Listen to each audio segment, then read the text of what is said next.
But anyway, how many more times would you like to talk about when I've had my clothes ripped off of me in public? Well, I mean, we haven't even gotten to Mid-South yet, but I will say the reason I thought about this was you brought up pants at the top, but also I just saw a video. Someone posted it, maybe on the Mothership group. It was you doing a sit-down segment when you went to the Hall of Fame, and they were showing you a clip of, I guess, the Mexican minis took your pants and locked you out in New York City on the street with no pants. No, well, no, the Mexican minis pantsed me, and then I ran out the no return entrance door. That was... You were banging on car windows. Well, I was trying to make something out of it. Here was the fucking deal. It was Shotgun Saturday Night, right? Remember this concept. Do we have to go over this? Vince's original concept, when he was doing Monday Night Raw, it was supposed to be a takeoff on, because I think that originally when Jerry Jarrett was up there, they had talked about the concept. But a live show like Memphis wrestling, like the old days where anything could happen. And then, of course, by 97 or 98, it turned into the slickest fucking show that they produced. So then he wants another fucking live show where anything could happen. And there comes Shotgun Saturday Night. And he originally, and I think this lasted for the first 6 or 8 weeks, they wanted to tape in nightclubs in New York City and in Manhattan, as they say. Webster Hall was one. That's your fucking neck of the woods. You know these places. But the whole thing was to be, and of course, since Russo was around at that point, they had to have some kind of scantily clad woman in a cage at some point. That they did that the first couple weeks, did they not? I'm trying to put it out of my mind. Did they have the dancing or anyway? Nevertheless, sounds right. Yeah, sounds like something they'd have done anyway. So part of it was supposed to be, chaos. Part of it was supposed to be wrestling. Part of it was supposed to be in New York City, because in Vince's mind, everybody's interested in something that comes from New York, regardless of whether it's good or not. So on one of the episodes of the early weeks, as a matter of fact, this was the same episode I've told the story where Jake Roberts was supposed to be at the production meeting, because he was on the creative team at that point. And we were all supposed to get there at noon, and he got there promptly at 9:30 that night. This was the same night. Vince is working with Antonio Pena, and he's got access to the lucha talent and Pena's minis, the Mexican minis. And so for whatever reason, I guess maybe I had the reputation of being a comedic genius much as I do now, because I had to be the one to try to fucking pull off Vince's specious and actually, in most cases, unfunny material that he was trying to make the Mexican minis funny over. Remember, we actually went into the bathroom at the bus station in fucking New York with a camera crew.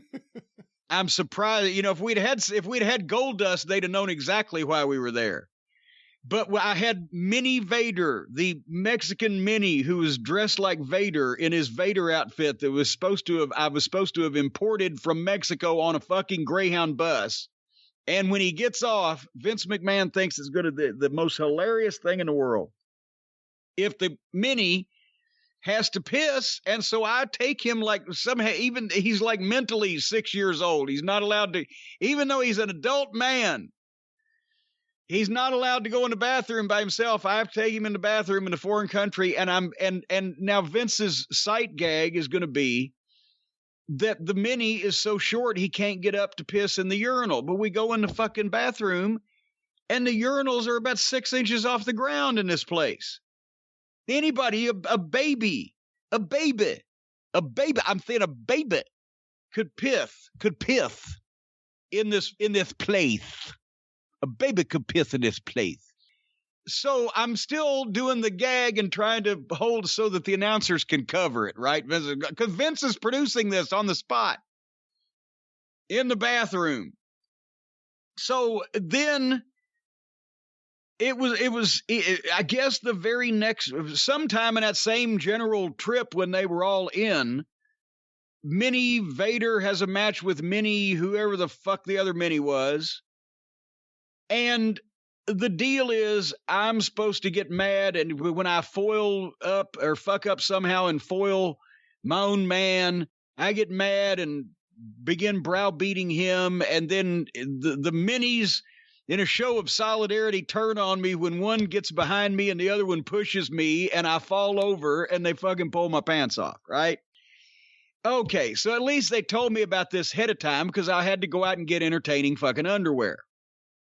But I believe it may be, I'm trying to think, because a couple of times I haven't been able to find boxer shorts with big red hearts on them, so I've had to take white boxer shorts and do my own artwork. I can't with a red Sharpie. No, seriously, because sometimes you can't find fucking funny-looking underwear. But if, going back to the old J.J. Dillon days when he would be exposed for his underwear choices. If you're just wearing regular underwear, it's not fucking embarrassing or humiliating to the heel figure of derision that is the manager, right?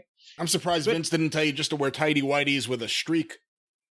Well, no, and actually, I believe I would have got out of that because there's just some things that, but anyway, but I'm into this. I'm contributing to this. So I've got my boxer shorts with the fucking hearts on. And it's early in the year. I guess, as a matter of fact, it's like fucking, they started that early in 97. So it's like, it's cold weather. It's like February-ish. And so I tell him, I said, all right, we're setting up the thing with the Mexican minis. I said, shove me, boom, and I'll go over backwards. And I had my pants already unsnapped. They weren't secure, right? But the minis, I guess, had never taken a grown man's pants off because if they took them a second to get it. But anyway, you got to get the fucking legs, and then I'm trying to work like I'm trying to hold them on, but in actuality, I'm flipping the belt off and helping them go down, right? It's an art. So then everybody sees my shorts. Oh shit! And I jump out and I run out the back door. And, of course, it's one of the deal where the cameraman follows me out there, but then the goddamn door closes behind me. And I'm like, oh, shit, but now it's fucking cold. Here's the thing. So I'm going to go down the street because I want them to get the shot. I'm going down the street. I'm peering in car windows. I'm like, what the fuck? What Heenan would have done. But nobody came to open the goddamn... When they ended up with the shot, I was far enough away that I had to come back. They let the cameraman back in and didn't let me back in. So I had to go around the front and come back in the other way. And it was cold. See, when you try to be cooperative, what happens? And those poor people in their cars while you're banging on their window. Yeah, it wasn't like just empty fucking car. No, people are going down the road seeing me, but it's New York. So I really don't think that was the strangest thing they'd seen that evening. Likely not, no. Likely not. Well, there's a lot of people who think that if this constantly happens, if you constantly get your pants ripped off, if you're placed in this position, maybe you need to look into having someone in your corner, someone who can fight against these big Connecticut corporations forcing people to do these kind of things. Wait a minute.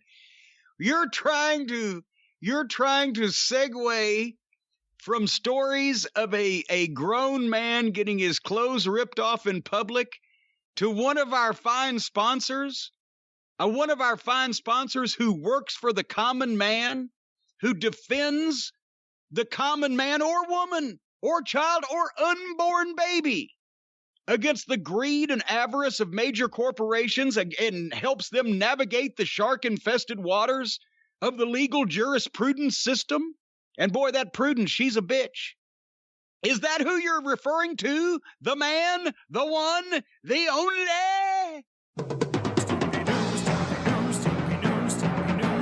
Call Stephen P. News.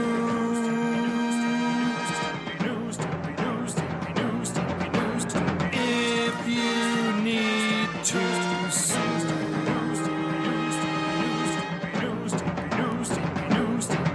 An outlaw mud show or two. He'll sue the rest. Brian, if that is indeed the segue that you were trying to make, it's beneath your talents to have made that awkward of a segue, but I'll go with it anyway because, folks, Stephen P. New, we've talked about him so many times. He's one of us. He's a fine, upstanding member of the cult of Cornette, the consigliere of the cult of Cornette, a wrestling fan from way back West Virginia, population 412. Salute!